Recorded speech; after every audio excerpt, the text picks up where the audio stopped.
Okay mga kasalon, magre-rebond po tayo. So, ito yung before niya. Medyo mahaba na yung kulot niya. So, yun lang ang i-rebond natin. So, unang proseso na gagawin natin ay magre-rebonding.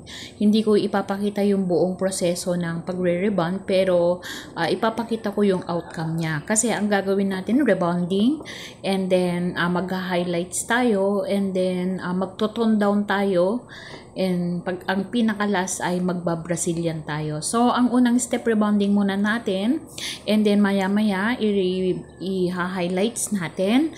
At the same time, habang naka-highlights, i-cover natin yung white, and then after ng highlights ay ito-tone down natin. And ito na yung tapos ng lahat ng proseso. So ngayon ay nagba-Brazilian na tayo. So ito yung outcome. Meron na yan highlights. So binalayads natin yan. Yan. So ngayon ginugupitan natin kasi yung dulo niya ay dry na siya. Yan. So ito yung outcome. Regular customer natin ito mga kasalon. Ayaw niya magpagawa sa iba. So ako ang gumawa. Yan. Tapos na po siya. Yan.